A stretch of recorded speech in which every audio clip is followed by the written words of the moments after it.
Diesel کی قیمتوں میں اضافے پر ٹرانسپورٹرز کا رد عمل۔ پاکستان گڈز ٹرانسپورٹ ایسوسی ایشن لاہور نے جمعرات کو مکمل ہڑتال کا اعلان کر دیا۔ آپ کو بتائیں کہ ڈیزل کی قیمتوں میں اضافے پر ٹرانسپورٹرز کی جانب سے رد عمل دیا گیا ہے، جبکہ پاکستان گڈز ٹرانسپورٹ ایسوسی ایشن لاہور نے جمعرات کو مکمل ہڑتال کا اعلان کر دیا ہے۔ آپ کو بتائیں کہ ڈیزل کی قیمتوں میں اضافے پر ٹرانسپورٹرز کا رد عمل سامنے آ گیا۔ پاکستان گڈز ٹرانسپورٹ ایسوسی ایشن لاہور نے جمعرات کو مکمل ہڑتال کا اعلان کر دیا ہے اور مطالبات بھی سامنے رکھ دیے گئے ہیں۔ ڈیزل کی قیمتوں میں اضافے پر ٹرانسپورٹرز کا رد عمل سامنے آ گیا ہے۔ پاکستان گڈز ٹرانسپورٹ ایسوسی ایشن لاہور نے جمعرات کو مکمل ہڑتال کا اعلان کر دیا ہے۔ ایسوسی ایشن نے 24 تاریخ بروز جمعرات پورے پنجاب میں ہڑتال کا اعلان کیا ہے، جس میں کسٹم کے مسائل، کنٹینروں کی پکڑ دکڑ جو 27 تاریخ کو دھرنا اور لانگ مارچ کا سلسلہ شروع ہو رہا ہے، نیشنل ہائی وے پہ روڈ ڈکیتیوں کے خلاف، کارپوریشن کے خلاف، ڈیزل کی بڑھتی ہوئی قیمتوں کے خلاف ہمارے لیے کاروبار کرنا اتنا مشکل ہو گیا ہے کہ 40% گاڑیاں رک چکی ہیں، باقی جو چل رہی ہیں ان میں سکت نہیں ہے۔ ٹول پلازوں میں اضافہ، اس وقت جو گورنمنٹ کی طرف سے گڈز ٹرانسپورٹروں کے ساتھ زیادتیاں کی جا رہی ہیں، اس سلسلے میں پاکستان گڈز ٹرانسپورٹر ایسوسی ایشن نے مجبور ہو کے یہ فیصلہ کیا ہے کہ 24 تاریخ بروز جمعرات سے کاروبار بند کریں۔ آگے بڑھیں گے، بات کریں گے پی ایس ایل کے حوالے سے۔ پی ایس ایل 7 میں کراچی کنگز اور کوئٹہ گلیڈیٹرز کا میچ قذافی اسٹیڈیم میں جاری ہے۔ پلے آف مرحلے میں پہنچنے کے لیے کوئٹہ گلیڈیٹرز کی ٹاس جیت کر بیٹنگ اس وقت جاری ہے۔ آپ کو بتائیں کہ پی ایس ایل 7 میں کراچی کنگز اور کوئٹہ گلیڈیٹرز کا میچ اس وقت قذافی اسٹیڈیم میں جاری ہے، جبکہ پلے آف مرحلے میں پہنچنے کے لیے کوئٹہ گلیڈیٹرز کی ٹاس جیت کر بیٹنگ جاری ہے۔ اس حوالے سے مزید جانیں گے حافظ شہباز سے۔ حافظ شہباز، آگاہ کیجیے گا، کوئٹہ گلیڈیٹر کے لیے یہ میچ جیتنا کتنا ضروری ہے؟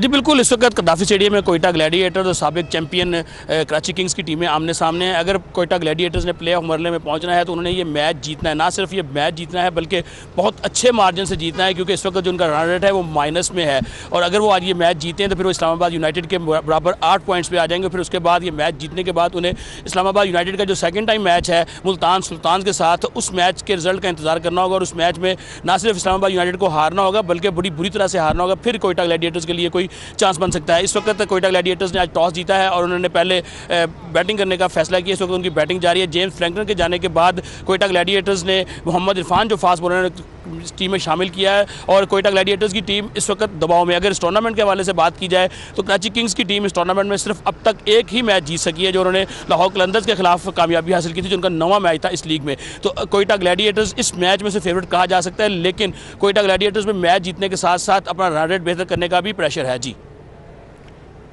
حافظ شہباز علی ہمارے ساتھ ہی موجود رہیے گا۔ پی ایس ایل 7 میں کراچی کنگز اور کوئٹہ گلیڈیٹرز کا میچ قذافی اسٹیڈیم میں اس وقت جاری ہے۔ پلے آف مرحلے میں پہنچنے کے لیے کوئٹہ گلیڈیٹرز کی ٹاس جیت کر بیٹنگ اس وقت جاری ہے۔ اچھا حافظ شہباز، یہ بتائیے گا کہ جو دوسرا میچ ہے اس کی کیا صورتحال ہے؟ اس میں کیا کراچی کے چانسز ہیں یا پھر اسلام آباد یونائٹڈ جو ہے وہ اگر میچ جیت جاتی ہے تو کیا وہ کوالیفائی کر جائے گی؟ دیکھیں، اگر کوئٹہ گلیڈیٹرز یہ میچ جیتا ہے تو پھر اس کے بعد ان کو نہ صرف یہ میچ جیتنا ہے بلکہ اپنا رن ریٹ بھی بہتر کرنا ہے، اور اس کے بعد اگر کوئٹہ گلیڈیٹرز یہ میچ جیت جاتا ہے تو پھر ان کا رن ریٹ جو ہے پوائنٹس 8 ہو جائیں گے اسلام آباد یونائٹڈ کے برابر۔ اسلام آباد یونائٹڈ اس وقت 8 پوائنٹس پر ہے، تو پھر جب اسلام آباد یونائٹڈ اور ملتان سلطانز کا جو میچ ہوگا اس میں اسلام آباد یونائٹڈ کو 2 ٹاسک ہوں گے۔ ایک تو اگر وہ میچ جیت جائیں گے پھر تو وہ براہ راست کوالیفائی کر جائیں گے پلے آف مرنے کے لیے، لیکن اگر اسلام آباد یونائٹڈ وہ میچ ہارتی ہے تو پھر اسلام آباد یونائٹڈ کو وہ جو رن ریٹ دیا جائے گا، جو رن ریٹ انہیں مینٹین رکھنا ہے وہ رکھنا ان کے لیے بھی چیلنج ہوگا، اور وہ بڑا دلچسپ مقابلہ ہو جائے گا، کیونکہ پھر کوئٹہ گلیڈیٹر کی جو مقدر ہیں ان کا فیصلہ اسلام آباد یونائٹڈ اور ملتان سلطان کے میچ میں ہوگا۔ اگر اب تک ملتان سلطان کی پرفارمنس کو دیکھیں تو ملتان سلطان اس ٹورنامنٹ میں اب تک صرف ایک میچ وہ ہاری ہے، اور بڑی جسے کہتے ہیں پلینگ لائک چیمپئن وہ کھیلتے ہوئے آ رہے ہیں، ڈیفینڈنگ چیمپئن ہے، اور وہ بڑا دلچسپ اور بڑا کمپریہنسولی جیتتے ہوئے آ رہے ہیں۔ تمام ٹیموں کو صرف ایک میچ میں انہیں شکست کا سامنا کرنا پڑا تھا، اور اگر آج یہ کوئٹہ گلیڈیٹرز ابھی یہ میچ جیت جاتا ہے کراچی किंग्स से, तो फिर उस मैच की ज़्यादा अहमियत हो जाएगी। और उस मैच में दो अहमियतें होंगी, एक ये कि इस्लामाबाद यूनाइटेड कोशिश करेगा कि वो ये मैच जीत जाए और मैच जीत कर बगैर किसी अगर मगर के प्ले ऑफ मरले में पहुंच जाए। दूसरा, इस्लामाबाद यूनाइटेड अगर इस पोजीशन में चला जाता है कि उनकी पोजीशन ख़राब होती है, तो फिर इस्लामाबाद यूनाइटेड की कोशिश होगी कि चाहे वो मैच हार भी रहे हों लेकिन वो अपना जो रन रेट है उसको मेंटेन करें, ताकि जब ये लीग ख़त्म हो, प्ले ऑफ लीग मरला ख़त्म हो, तो उनका रन रेट कोयटा ग्लैडिएटर्स से बेहतर हो। तो इस्लामाबाद यूनाइटेड के पास दो चांसेस हैं, जबकि कोयटा ग्लैडिएटर के पास सिर्फ एक ही चांस है, और वो चांस ये है कि उन्होंने कराची किंग्स को ना सिर्फ हराना है बल्कि बहुत बड़े मार्जिन से हराना है, क्योंकि उनका इस वक्त रन रेट जो है वो माइनस में है। जी ठीक है, हाफिज शहबाज अली, बहुत शुक्रिया आपका। दूसरी जानिब आपको बताएं कि रायवेल में लाहौर के तबलीगी इज्तिमा का आगाज़ हो गया है। शहरियों की आमद का सिलसिला जारी है। रायवेल में लाहौर के तबलीगी इज्तिमा का आगाज़ हो चुका है। शहरियों की आमद का सिलसिला भी जारी है। दूर दराज से शहरी जो हैं वो इस इज्तिमा में शिरकत के लिए पहुंच रहे हैं और रायवेल में लाहौर के तबलीगी इज्तिमा का आगाज़ हो चुका है। सवाल से क्या तैयारियां की गई हैं, शाहिद सिप्रा से जान लेते हैं। जी शाहिद सिप्रा, आगाह कीजिएगा। में लाहौर के तबलीगी इज्तिमा का बाकायदा आगाज़ अमीर जमात मौलाना नज़रुर रहमान के बयान से हो गया है और इस इज्तिमा में इंतज़ामिया की जानिब से हदायत दी गई हैं कि सिर्फ लाहौर शहर के जो लोग हैं वो इसमें शिरकत कर सकेंगे। दीगर अज़ला से किसी भी शहरी को इसमें आने की इजाज़त नहीं दी जाएगी। जो हल्का जात बनाए गए हैं उसके मुताबिक लाहौर शहर के ग्रीन टाउन टाउनशिप, इसके साथ सब्ज़ाज़ार, ख़ियाबान अमीन, दूसरी जानिब शुमाली लाहौर के मुख्तलिफ जो रहने वाले लोग हैं वो इस इज्तिमा में शरीक हैं। शादरा, बदामी बाग और गुलशन रावी की भी दीगर मसाजिद से लोग इस इज्तिमा में शिरकत करने के लिए पहुँचे हैं। जो मजलिस शूरा की जानिब से जो प्लान तरतीब दिया गया है उसके मुताबिक देखा जाए तो आज जो बाद असर जो बयान रखा गया है वो चौधरी मोहम्मद रफ़ीक का रखा गया है। इसके साथ मगरिब के बाद मौलाना इबादुल्लाह ऑफ रायवेल जो हैं वो बयान करेंगे और कल फजर के बाद हदायत का सिलसिला शुरू हो जाएगा, जिसमें मौलाना उबैदुल्लाह खुर्शीद को कहा गया है कि वो हदायत देंगे। हदायत का बुनियादी तौर पर यह मकसद होता है कि तबलीगी इज्तिमा में आने वाले जो शुरका हैं वो यहाँ से इस बात का तहैया और इरादा करते हैं कि वो तबलीग के लिए निकलेंगी।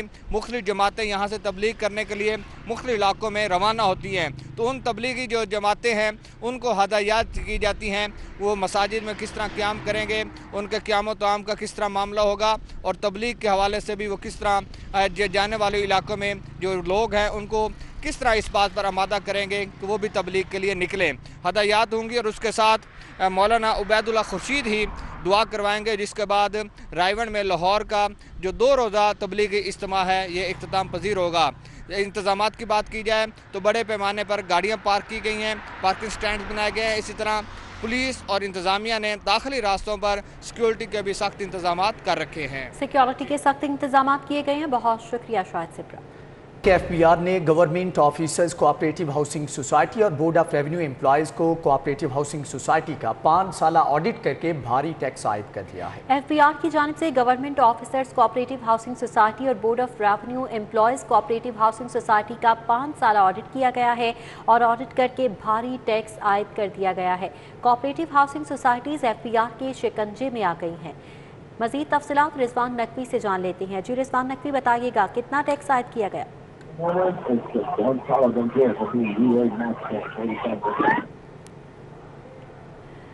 रिजवान नकवी, अगर आप मुझे सुन पा रही हैं तो बताइएगा, कोऑपरेटिव हाउसिंग सोसाइटीज भी एफबीआर के शिकंजे में आ गई, कितना टैक्स आयद किया गया है? जी बिल्कुल, एफबीआर ने government officers cooperative housing society और उसके साथ साथ board of revenue employees cooperative housing society का 5 साला ऑडिट करके government officers cooperative housing scheme पर 8 करोड़ 45 लाख रुपए, जबकि board of revenue employees cooperative housing society पर 5 करोड़ 57 लाख रुपए टैक्स आयद कर दिया है। इस हवाले से एफबीआर जराये का कहना है कि दोनों कोऑपरेटिव हाउसिंग सोसाइटीज को बार बार नोटिस भेजे गए थे और इनसे साल 2016 से 2020 तक कॉन्ट्रैक्टर्स को की गई पेमेंट्स, उसके साथ साथ जो दीगर सोसाइटी के लिए परचेजेस की गई हैं उनका रिकॉर्ड मांगा गया था, जबकि सोसाइटीज की जानिब से रिकॉर्ड फराहम नहीं किया गया। तो एफबीआर की जानिब से दोनों कोऑपरेटिव हाउसिंग सोसाइटीज की सेल्स परचेज का रिकॉर्ड जो है ये रजिस्ट्रार कोऑपरेटिव हाउसिंग से हासिल करके ऑडिट करने के बाद दोनों सोसाइटीज पे टैक्स आयद करके इन्हें टैक्स की मद में वाजिबुल अदा रकम जो है 1 माह के दौरानिये में जमा कराने के लिए नोटिस जारी कर दिए हैं। जी नोटिस जारी कर दिए गए हैं। रिजवान नकवी, आपका बहुत शुक्रिया। तहरीक इंसाफ के रुकने सूबाई असम्बली चौधरी अमीन जुल्करनैन ने दावा किया है कि अपोजिशन जमातों की हुकूमत मुखालिफ तहरीक कामयाब नहीं हो सकती। आपको बताएं कि तहरीक इंसाफ के रुकन सूबाई असम्बली चौधरी अमीन जुल्करनैन ने दावा किया है कि अपोजिशन जमातों की हुकूमत मुखालिफ तहरीक कामयाब नहीं हो सकती, जबकि इस हवाले से उन्होंने कहा कि 2 करोड़ से सड़क की तामीर का इफ्तिताह किया है। मज़ीद तफसीलात जानेंगे अली अकबर से। जी अली अकबर, आगाह कीजिएगा। 170 में तरक्याती काम जारी हैं। हमारे साथ यहाँ से रुकन सूबाई असम्बली जो कि तहरीक इंसाफ के रुकन सूबाई असम्बली हैं चौधरी अमीन, वो मौजूद हैं। इनसे पूछते हैं कि नाज टाउन का ये दरीना मसला था कि यहाँ की जो मेन रोड है वो काफ़ी अरसे से टूट फूट का शिकार था, कितने अरसे में इसको मुकम्मल कर लिया जाएगा और यहाँ पे जो है कितने फ़ंड लगाए जाएंगे। अस्सलाम वालेकुम, बताइएगा कि नाज टाउन जो है वो अरसा दराज से जो है ये टूट फूट की जो है शिकार है सड़क, कितने अरसे में इसको मुकम्मल कर लेंगे, टोटल फ़ंड कितने हैं इसके? बिस्मिल्लाहिर्रहमानिर्रहीम। ये जो नाज टाउन का जो रोड है ना जी, ये स्ट्रक्चरल रोड है और इसके ऊपर 5 सोसाइटीज़ का रोज़ाना लोगों का गुज़र यहाँ से होता है। तो ये पहले तो सोसाइटीज़ की ज़िम्मेदारी हमने लगाई थी कि तमाम सोसाइटीज़ मिलकर इस रोड को बना दें। फिर सोसाइटीज़ के कुछ इश्यूज़ थे, किसी सोसाइटी के इलेक्शन हो रहे थे, किसी में इंतज़ामिया नहीं थी, किसी में कोऑपरेटिव बैठे था या किसी में दीगर मसाइल थे, तो सोसाइटीज़ ये नहीं बना सकें और 1-2 दफ़ा इसका जो फ़ंड था वो मैंने मंजूर भी करवाया, कुछ कोरोना की वजह से डिले हो गया। अब चूँकि दोबारा DGLDA ने इसको 2 करोड़ का जो फ़ंड है वो हमें मंजूर करवा के दिया है और मैं स्पेशली थैंकफुल हूँ अपने CM पंजाब का और प्राइम मिनिस्टर पंजाब का कि वो हमेशा से ही है मेरे हल्के का ख्याल रखते हैं और इस दफ़ा उन्होंने 2 करोड़ का इजाफी फ़ंड मुझे दिया है। अच्छा, ये बताइएगा कि अपोजिशन बड़ी पूरी उम्मीद है कि आइंदा कुछ दिनों में जो है वो PTI जो है वो अपोजिशन में होगी और अपोजिशन गवर्नमेंट में होगी। जो जंगीर खान तरीन का ग्रुप है ये किस तरफ जाएगा? देखें जी, हमेशा से ही 3 साल 3.5 साल से उनकी कोशिश यही रही है कि इस गवर्नमेंट को जो है ना ये फ़र्क किया जाए, मगर वो हमेशा ही नाकाम हुए हैं और इस दफ़ा भी वो नाकाम होंगे, क्योंकि आपको पता है कि सारे के सारे इकट्ठे हो चुके हैं और अकेले खान साहब जो हैं वो हक़ पर खड़े हैं। तो इससे हमें कोई फ़र्क नहीं पड़ता, तहरीकें चलती रहती हैं, मुखालफतें होती रहती हैं। इंशाल्लाह गवर्नमेंट को कोई किसी किस्म का कोई ख़तरा नहीं है। अगर कोई ऐसा अदम एतमाद आती है तो तरीन साहब का ग्रुप जो है वो किस तरफ खड़ा होगा, गवर्नमेंट के साथ होगा या जो उनके तफजात हैं उसकी वजह से वो अलग हो? ये तो मुझे नहीं पता, ये तो वही बताएंगे। बहरहाल अल्हम्दुलिल्लाह गवर्नमेंट को कोई ख़तरा नहीं है। जी, जैसे आपने सुना कि रुकन सूबाई असम्बली का ये कहना है कि अपोजिशन पहले भी कोशिश करती रही है और अब भी अपोजिशन की कोशिश है, लेकिन अपोजिशन को नाकामी का ही सामना करना, अपोजिशन को नाकामी का सामना रहेगा। अली अकबर, बहुत शुक्रिया। दूसरी जानिब आपको बताएं कि सूबाई वज़ीर सनत व तजारत मियां असलम इकबाल का इस्लाम रोड पक्की ठट्ठी का दौरा, वासा और महकमे तामीरात व मवासलात के ज़ेर इंतज़ाम तरक्याती कामों का जायज़ा लिया गया। सूबाई वज़ीर असलम इकबाल अहले इलाका से मिले और उनके मसाइल दरियाफ्त की। सीवरेज पाइपलाइन 10 रोज़ में तब्दील करने, सड़क मुकम्मल करने की हिदायत की गई। सूबाई वज़ीर सनत व तिजारत मियां असलम इकबाल की जानिब से इस्लाम रोड पक्की ठट्ठी के इलाके का दौरा किया गया। वासा और महकमा तामीरात व मवासलात के ज़ेर इंतज़ाम तरक्याती कामों का जायज़ा लिया गया। सूबाई वज़ीर मियां असलम इकबाल अहले इलाका से मिले और अहले इलाका के मसाइल भी दरियाफ्त किए। सीवरेज पाइपलाइन 10 रोज़ में तब्दील करने और सड़क मुकम्मल करने की हिदायत की गई। सूबाई वज़ीर सनत व तिजारत मियां असलम इकबाल की जानिब से उन्होंने इस्लाम रोड पक्की ठट्ठी के इलाके का दौरा किया। आपको बताएं कि वासा और महकमे तामीरात व मवासलात के ज़ेर इंतज़ाम तरक्याती कामों का जायज़ा लिया गया है। साबिक additional director Punjab judicial academy Rana Arif Ali मरहूम के साले सवाब के लिए कुरान ख्वानी और दुआ का एहतमाम किया गया। जजीज़, वकला और अजीज़ व अकारब की बड़ी तादाद ने शिरकत की। Additional director Punjab judicial academy Rana Arif Ali मरहूम की रूह के साले सवाब के लिए कुरान ख्वानी और दुआ का एहतमाम किया गया, जबकि मौलाना मोहम्मद अयूब यूसुफ ने दुआ कराई। कुरान ख्वानी और दुआ में शिरकत करने वालों में डिस्ट्रिक्ट एंड सेशन जज Rana Zahid Iqbal, district and session जज अब्दुर्रहमान बोदला, सेशन जज एजाजुर्रहमान बेग और दूसरे लोगों की जानिब से शिरकत की गई। बच्चों के मशहूर रिसालों की लखारी हाफिज सैयद मकबूल अहमद देहलवी इंतकाल फरमा गए। मकबूल अहमद देहलवी को 3 रोज़ कबल हार्ट अटैक हुआ था। आज सुबह हरकत कल्ब बंद होने के बायस मकबूल अहमद देहलवी 84 बरस की उम्र में खालिक हकीकी से जा मिले। मकबूल अहमद देहलवी बच्चों के मशहूर रिसालों बच्चों की दुनिया और बच्चों का बाग में कहानियाँ लिखते थे। मकबूल अहमद देहलवी ने अदब पर लिखी गई 1 लाख से ज़ायद किताबें लिखी थी। स्टूडियो से फिल वक्त इतना ही।